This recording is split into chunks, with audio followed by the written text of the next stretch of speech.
So what's your name? My name's Bryan. You're from where? I'm from Gaylord, but I'm from Reed City originally. I worked at the Michicraft plant in Big Rapids, Michigan. Right. Back in the late 70s, early 80s. And these started out as just a big roll of aluminum. Yeah, big roll of aluminum. One of my first jobs was to pick it up with a fork truck, set it onto a rack in order to unspool it.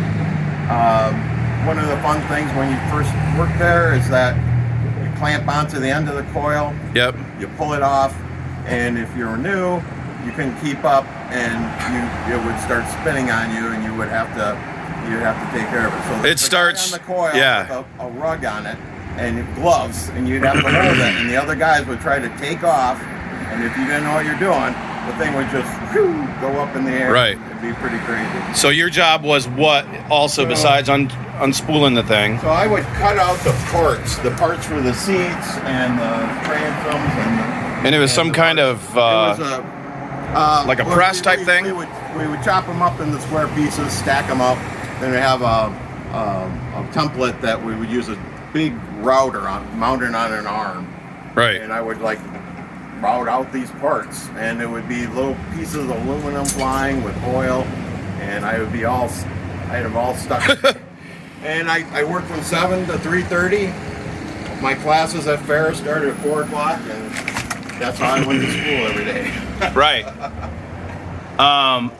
Michicraft Corp, Big Rapids, Michigan. Yep.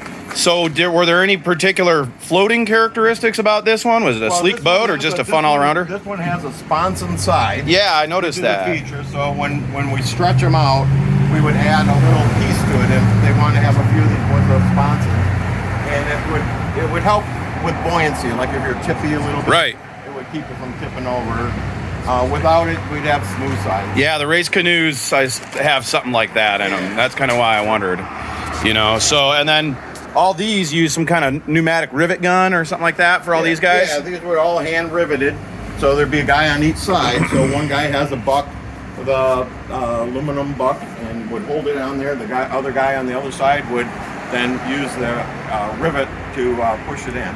Right. And, which was, you had to be lockstep with your teammate, because if you hit the rivet gun and the guy didn't have the buck on it, it would mess up the rivets, and you have to drill it out and redo it. Was it like a one-time bam, or was it like a...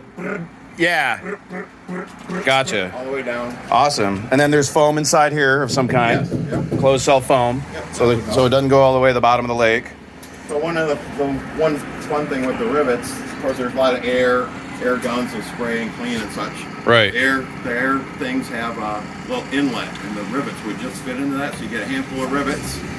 You kick off the air, activate the air. Yep. It would suck in the rivets, and you could shoot them like 20, 30. So you were a college student working in a factory. Yeah.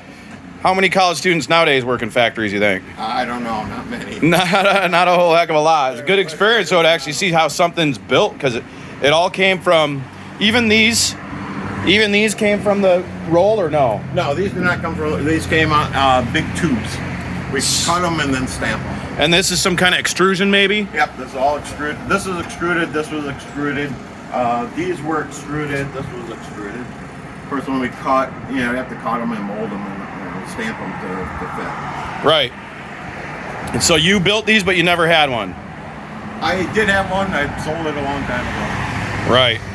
Ask him why he sold it. Why? Why'd you sell it? Bought a ring for my first wife.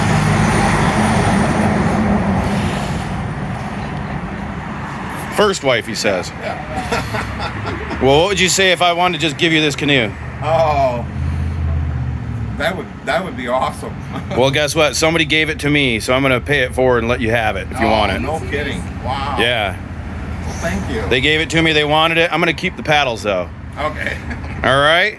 But remember us at White Birch Outfitters. Oh, yeah. And just promise to come get it tomorrow. How's that? Yes. Does that work? That would be great. Tell me your name again. Bryan Newell. Brian Casey. Thank you, Casey. I really appreciate it. Yeah, my pleasure.